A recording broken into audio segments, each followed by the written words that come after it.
Ces hommes qui s'arrosent de pétales de fleurs sont les héritiers de l'empire le plus prestigieux, sans doute, de l'histoire de l'humanité.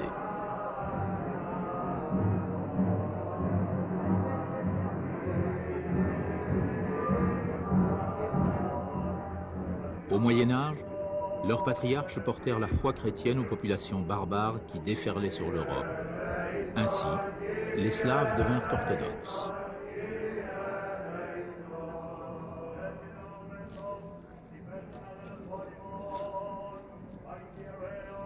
L'immense rayonnement de leur culture s'étendit sur toute l'Europe médiévale, aux confins de l'Asie et jusqu'au cœur de l'Afrique.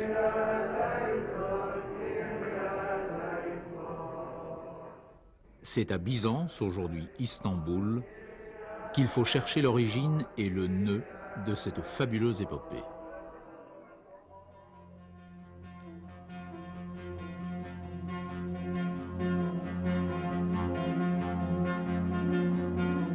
C'est au 7e siècle avant notre ère que Byzance aurait vu le jour, fondée par les marins grecs commandés par Byzas. Et Byzas, qui lui donne son nom, serait lui-même fils du dieu Poséidon. L'extraordinaire situation de la ville, perchée sur le Bosphore entre l'Europe et l'Asie, est à l'origine de son étonnant destin.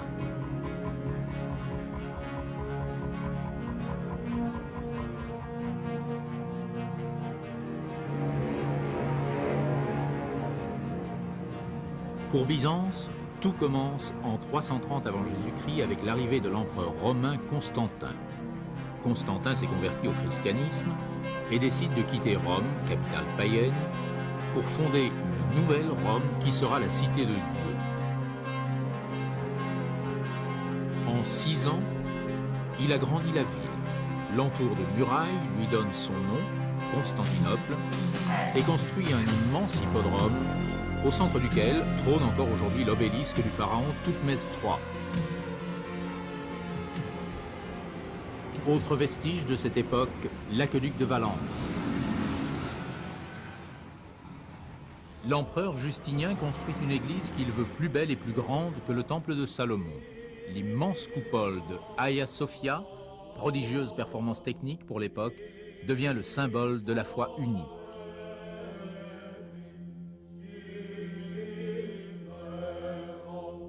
Car les empereurs ont besoin du christianisme pour unir les peuples qui composent leur empire. Ils interviennent dans les affaires de l'Église pour maintenir l'unité du dogme, et c'est ainsi qu'ils convoquent et président les premiers conciles écuméniques. Alors, entre la vieille Rome et la nouvelle, s'établit un conflit d'autorité religieuse d'abord latent, puis de plus en plus aigu. Une conception légèrement différente du dogme de la Trinité de Dieu consomme le schisme entre le pape de Rome et le patriarche byzantin. Au fil des siècles, Byzance se couvre de centaines d'églises, tel le Saint-Sauveur. Dans les ruelles aux maisons de bois, pareilles à celles qu'on voit encore à Istanbul, les habitants, tout en se disant romains, parlent grec, car ils sont grecs.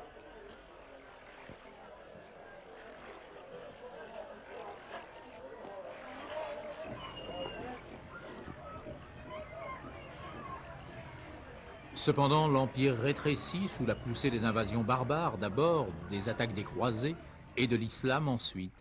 Finalement, en 1453, Byzance est conquise. C'est la chute de l'Empire romain d'Orient.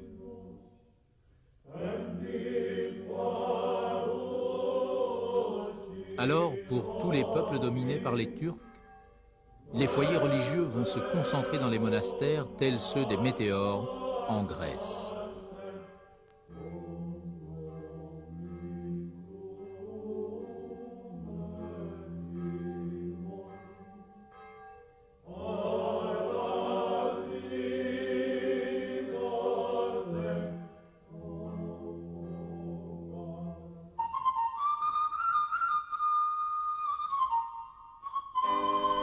Aujourd'hui, c'est à Jérusalem qu'il faut chercher la capitale spirituelle des orthodoxes. Établie dès les premiers jours de la chrétienté, la communauté orthodoxe y est très puissante. Elle possède en effet la plupart des lieux saints. Le Saint-Sépulcre n'est pas à proprement parler une église. C'est un amoncellement de petites chapelles appartenant à des sectes chrétiennes différentes. Car à Jérusalem, les chrétiens ne s'entendent pas. 6 sectes rivales se livrent une guerre sournoise pour la possession du tombeau du Christ qui se trouve ici. C'est l'endroit le plus sacré pour tous les chrétiens du monde.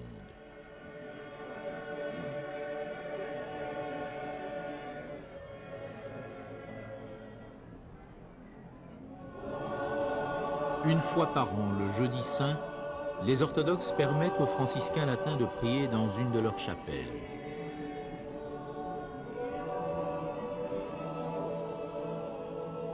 C'est l'endroit où le Christ est mort sur la croix.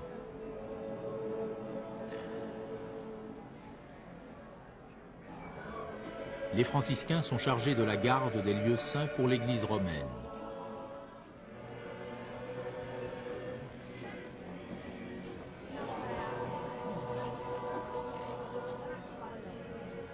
Pour garantir la protection des lieux saints, le pape désigna au siècle dernier 4 pays protecteurs: la France, la Belgique, l'Espagne et le Portugal. En présence de l'évêque latin, chaque année, les consuls de ces pays assistent solennellement aux cérémonies pascales.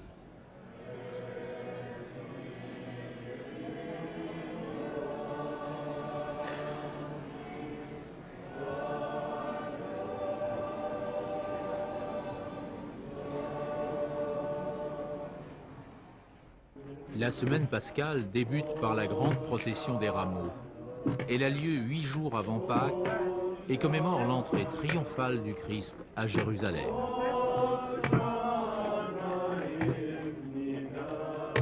Les fêtes pascales ne coïncident pas chez les orthodoxes et les latins, car leurs calendriers sont différents.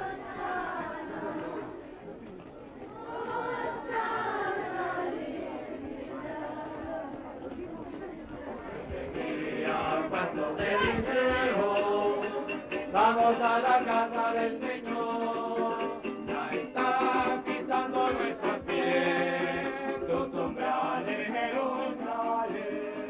Por mis hermanos y compañeros, voy a decir la paz contigo.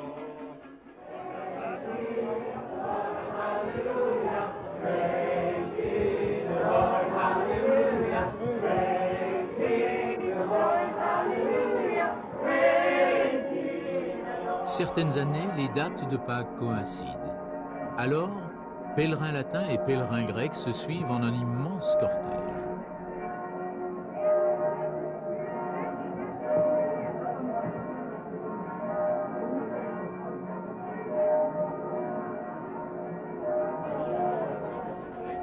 Le dimanche des rameaux est la grande fête de la bourgeoisie palestinienne de confession orthodoxe. Les orthodoxes de Jérusalem sont des Palestiniens de vieille souche byzantine, établis là bien avant l'islam et qui ont adopté la langue des conquérants arabes.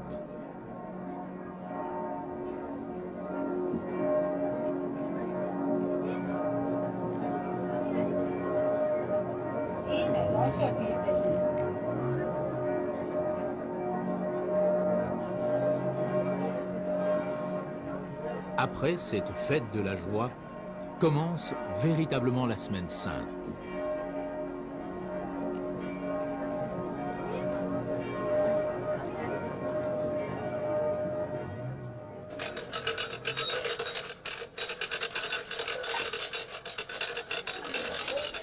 Des pèlerins venus de tous les coins de l'orthodoxie, Grèce, Chypre, Crète, s'installent dans les couvents et les hôtelleries. Pèlerins pauvres le plus souvent, qui ont économisé toute une vie parfois pour participer au pèlerinage. Pendant 8 jours, ils revivront la passion et la résurrection du Christ. Les 3 premiers jours sont consacrés à la visite des monastères de Judée. Tôt le matin, de toutes les ruelles, des fidèles convergent vers la porte de Jaffa. Des autocars les y attendent pour les conduire au monastère du désert de Judée. À l'origine, il semblerait que les moines de Judée est adopté les règles de vie des Esséniens, cette communauté d'ascètes juifs dont on a retrouvé les fameux manuscrits appelés manuscrits de la mer Morte.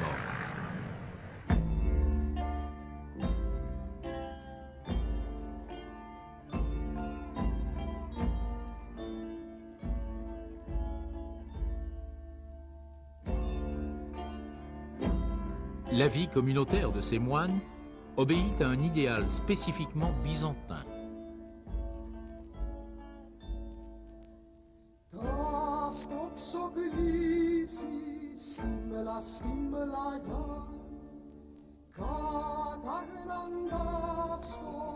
Les premières sources de la pensée de ces moines furent celles des philosophes de l'Antiquité, notamment le grec Platon, pour lequel l'âme s'élève du visible à l'invisible, c'est-à-dire du devenir à l'être. Plotin, quant à lui, décrit la rencontre avec le divin comme l'expérience de la lumière. Lumière intérieure qui ne peut être atteinte que par la vie contemplative et la domination des sens.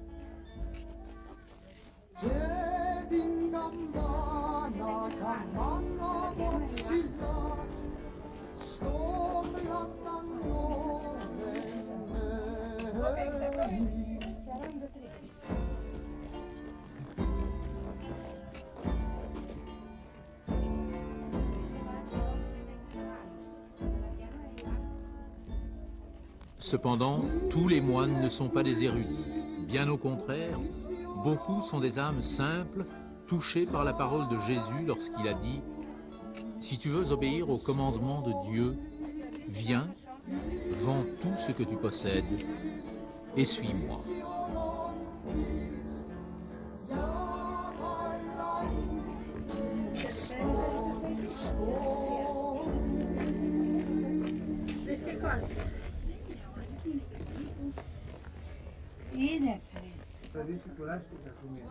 Aujourd'hui, il ne reste que quelques moines dans ces monastères. Ils vivent de la charité des pèlerins et de la vente d'objets pieux.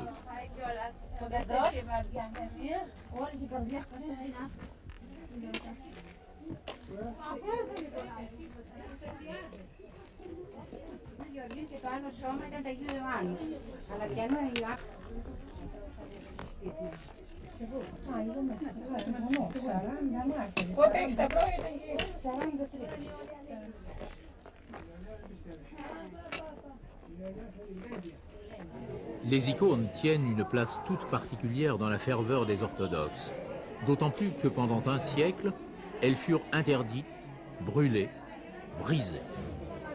La fameuse querelle des iconoclastes qui ébranla l'église byzantine consistait à savoir si on pouvait ou non représenter Dieu et les saints. Les défenseurs des icônes se référaient aux paroles de la Bible. Et Dieu dit « Faisons l'homme à notre image et à notre ressemblance ». Par bonheur, les défenseurs des images eurent gain de cause et l'iconographie obéit à des règles strictes. L'icône devient sacrée. Elle peut même faire l'objet d'un culte, ce qui pour l'Occident est impensable.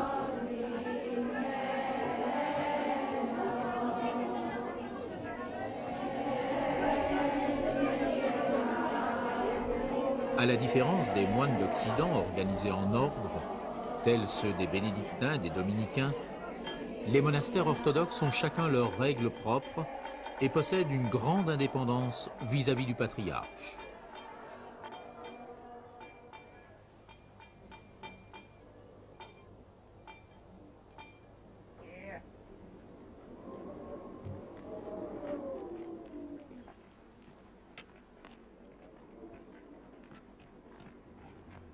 Sous la domination turque, les cloches avaient été interdites. Les moines les avaient remplacées par la cimande, poutres de bois et de fer sur lesquelles on frappe avec un marteau. De nos jours, ce sont encore elles qui appellent à la prière.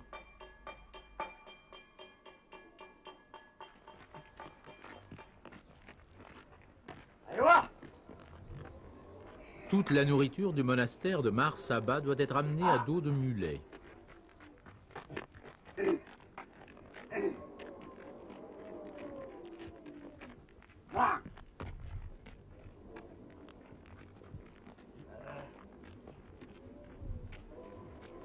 Cependant, certains monastères possèdent encore de maigres cultures au fond des ravins.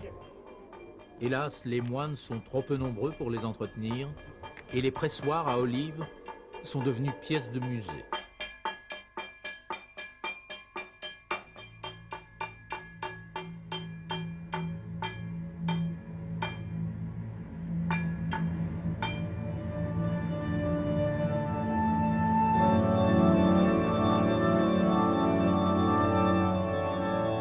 C'est au mont Sinaï que Moïse reçut de Dieu les tables de la loi. À cet endroit, les orthodoxes ont bâti un couvent fortifié qui jouit d'un statut totalement spécial, car il est saint tant pour les musulmans que pour les chrétiens. En effet, Mahomet y reçut l'hospitalité. En remerciement, il permit aux moines d'adorer leur Dieu et les dégagea de toute servitude et impôt.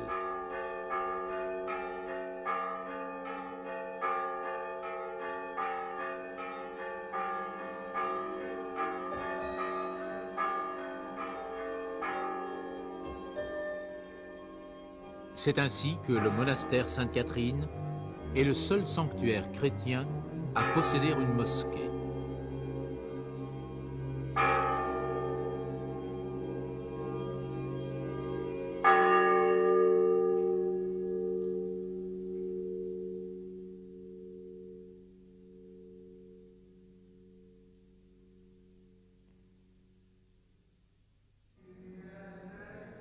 Lorsque l'impératrice Hélène, mère de Constantin, se convertit au christianisme, elle se mit avec ardeur à la recherche des vestiges de la vie de son Dieu.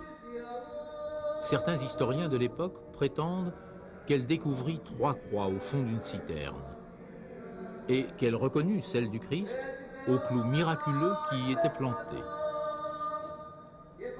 Alors Hélène, vibrante de foi, fit construire à cet endroit l'église du Saint-Sépulcre.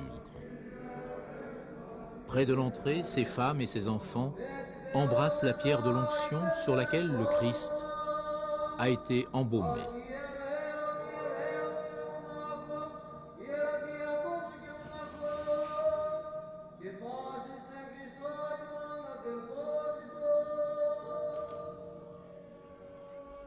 Le jeudi saint, tôt le matin, la foule des pèlerins est massée devant le Saint-Sépulcre. Des gardes arabes, appelés khawas, ouvrent le chemin de la procession, vieille coutume imposée par les Turcs pour maintenir l'ordre entre les différentes sectes chrétiennes.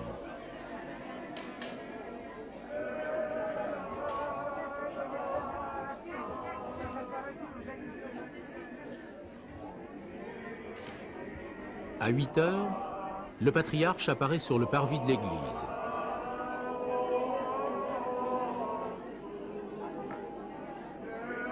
Il va procéder au lavement des pieds de 12 moines, rappelant ainsi le geste d'humilité du Christ lorsqu'il lava les pieds de ses disciples avant de dîner avec eux.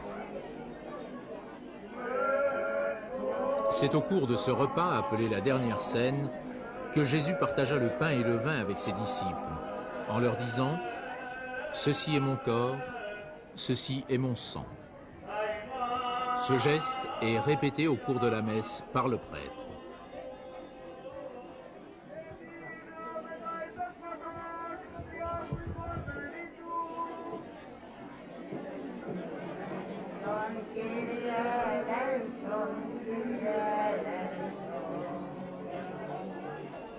Avec les Grecs orthodoxes, c'est tout le faste de Byzance qui revit, et un peu la foi du Moyen-Âge.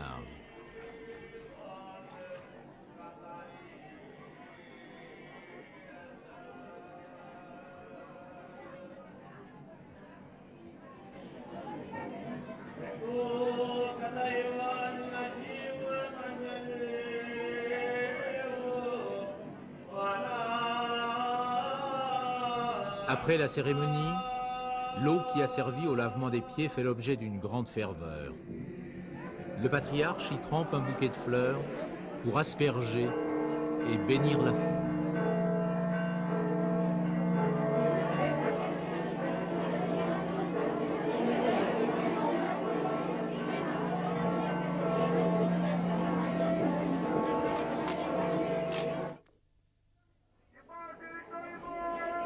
Le vendredi saint, jour anniversaire de la mort du Christ, l'émotion religieuse augmente.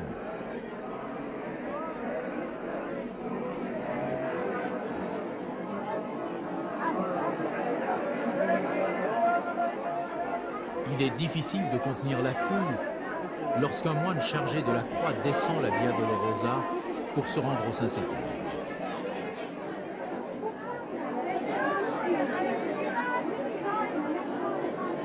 Au Moyen-Âge, ces manifestations donnaient lieu à des scènes d'hystérie collective. Certains se flagellaient, d'autres se couvraient la tête de cendres.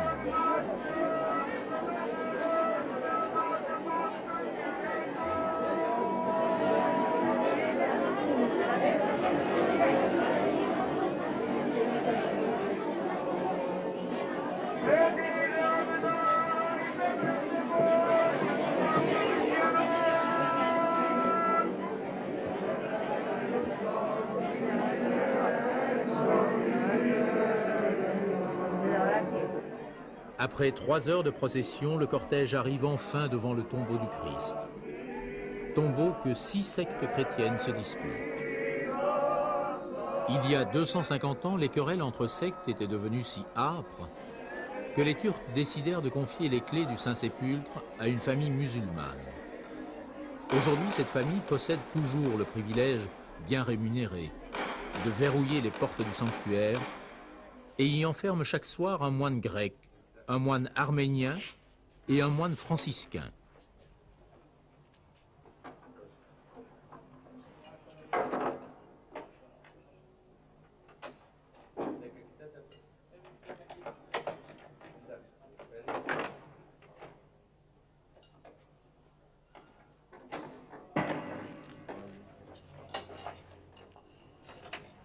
Ainsi, ces 3 moines vont-ils se surveiller toute la nuit en veillant à ce qu'aucune lampe, aucune bougie ne soit déplacée à l'insu des autres.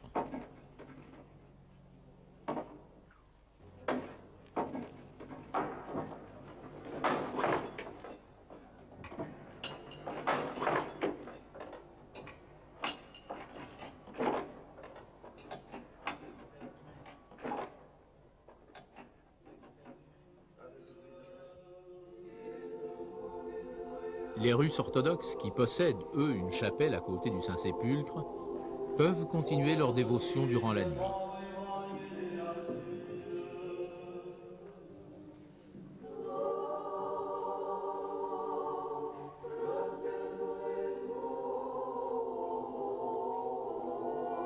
Le jour de tension le plus intense est le samedi saint.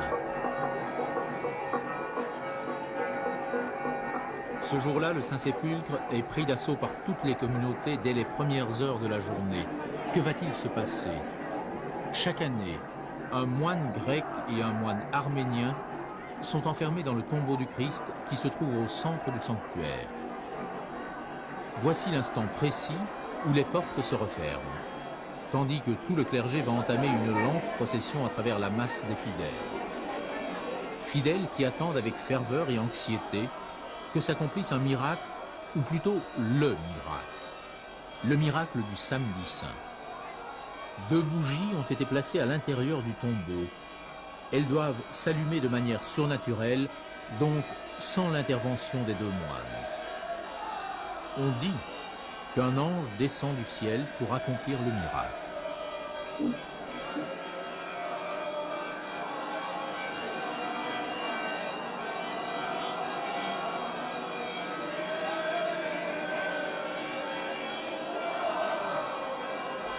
Et c'est une longue attente dans une ambiance extraordinaire. Arabes et Grecs mêlent leurs chants et leurs bannières.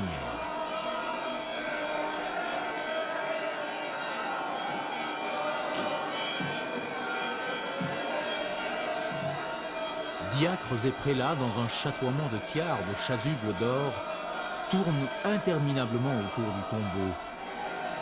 Au moment où le feu miraculeux surgit, c'est une explosion de joie. Toutes les mains se tendent pour capter le feu sacré.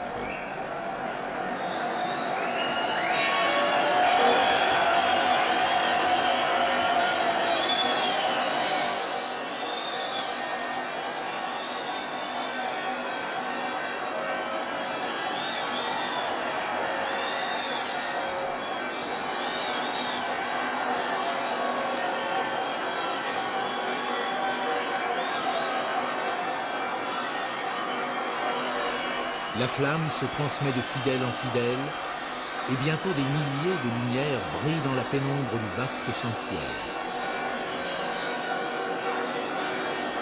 Une fois de plus, Dieu a exaucé son peuple. Il lui a donné la lumière et l'espoir pour une année nouvelle.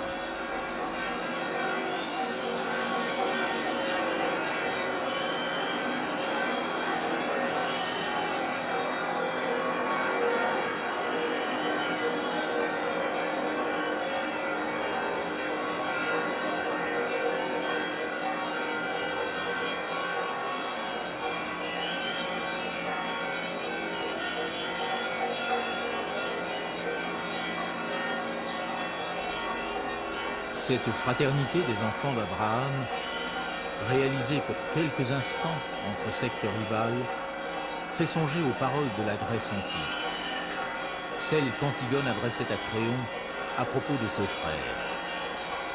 Ils sont nés non pour se haïr, mais pour s'aimer.